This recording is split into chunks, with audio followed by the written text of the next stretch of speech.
Hi everybody, Ali here, your embodied leadership coach, and today I am talking about trust.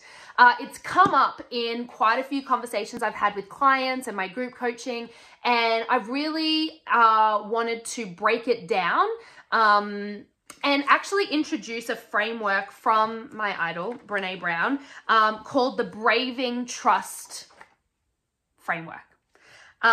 So just first and foremost, when we talk about this word like trust, it's so massive. And we assume that everybody knows what we're talking about when we say we trust something, we don't trust something. Yet every single person has a completely different definition. And also, when you say, oh, I don't trust you, it could mean so many different things. And we just blanket it. And that word or that phrase can be so hurtful, damaging to a relationship when actually all you mean is, I just wish that you were on time. Or I feel like I can't be completely honest with you about how I feel. Or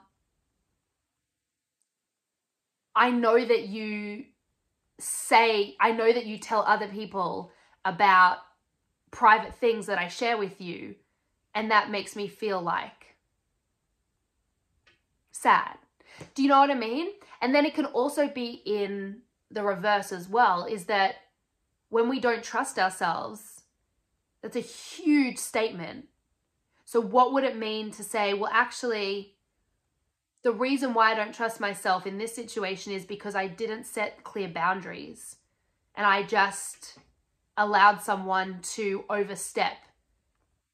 And that contributed to me not trusting myself. Or it could be that I went against my integrity and I chose to listen to that piece of feedback, even though it went against what I actually felt was in integrity with me. So I know I'm throwing around all of these words. I'm going to actually share the breakdown. And this comes from, I heard it first of all about through Brené Brown's Dare to Lead book, but she's actually just launched a new podcast series called The Anatomy of Trust, which I can link here as well. And so there are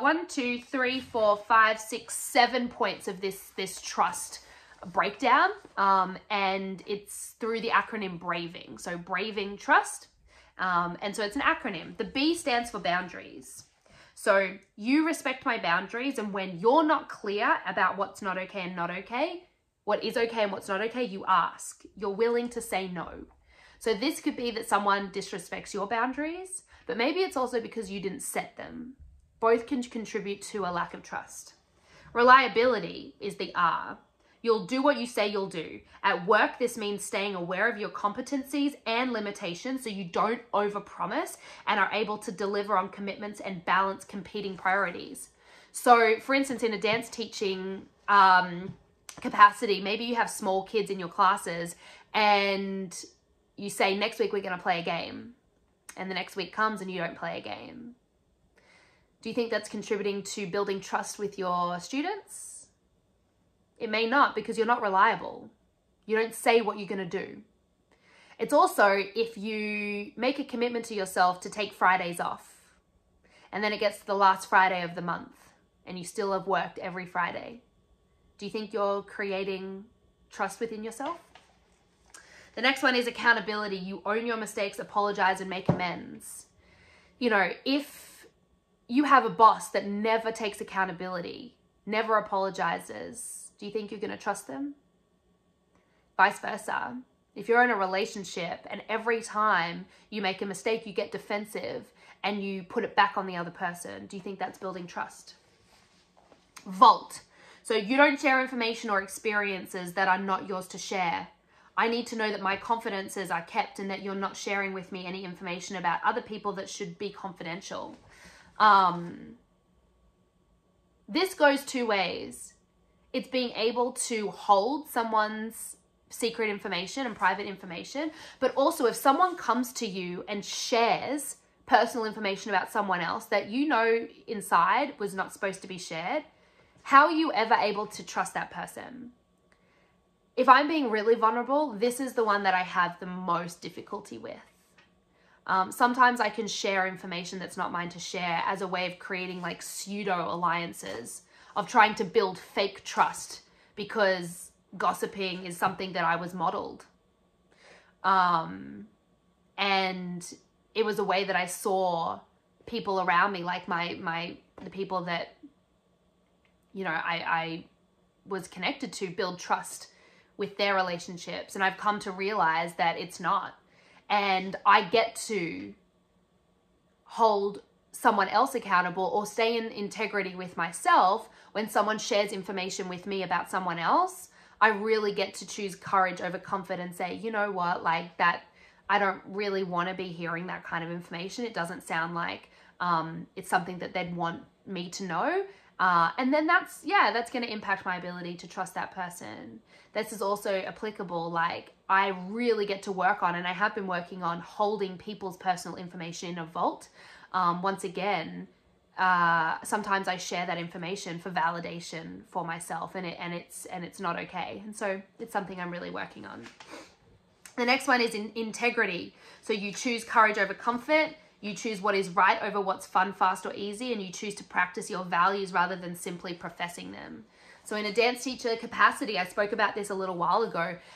This could look like, you know, you choosing to do something in your class, like an activity that you really are excited to do, and then you get a parent give your boss feedback, and your boss gives you feedback that you're playing too many games or doing activities that are not supporting the students, and then you know, self-abandon. And you go against what you really wanted to do in the beginning. Is that choosing what is fast, fun, and easy? It might not be fun, but it might just be easy to take that person's feedback, and you don't want to be confrontational. But over what's courageous, which is, no, thank you for that feedback, and I'm still gonna go with what felt good for me in that moment. Food for thought. Non-judgmental. I can ask for what I need, and you can ask for what you need. We can talk about how we feel without judgment. We can ask each other for help without judgment. I think I'm really grateful and lucky that the people I have in my life, I don't feel judged by. And I've really filtered out people that I do feel like I have to overcompensate or prove, or I'm seeking validation from them. And you get to really ask yourself, the people that you have that you confide in or that you have built trust with, do you feel like you could say anything and it will be met with compassion and safety in that space? And then the last one is generosity. You extend the most generous interpretation possible to the intentions, words, and actions of other people, and that you don't, you know, assume the worst in people. And if someone does do something that goes against one of these, that you don't banish them, or we don't use this blanket statement of like, I don't trust you. No, maybe in that moment you went against your integrity.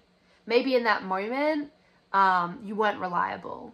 But because we've built trust, and by building trust in small moments, Brene Brown also uses this like marble jar analogy, that trust gets built in small moments. And every time we do set our own boundaries, or someone does apologize, or we do hold someone's personal information close to us when we could have gossiped, we put a marble in the jar.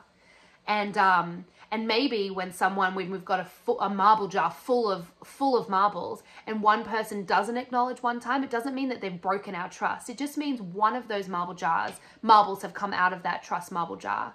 And so we don't need to use this huge blanket statement of I don't trust you. Food for thought. I just thought I would share and put this into language. I'm not sure if everyone has, you know, access to these books. I'm happy to kind of be someone that translates or says it in my own words, or even just passes on this information, because Brene Brown can't touch everybody, and I have my own community.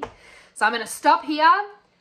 Thank you for listening. If you want any more information, or if you want to know how to put any of this into practice, please contact me, and I'd be happy to chat. Enjoy.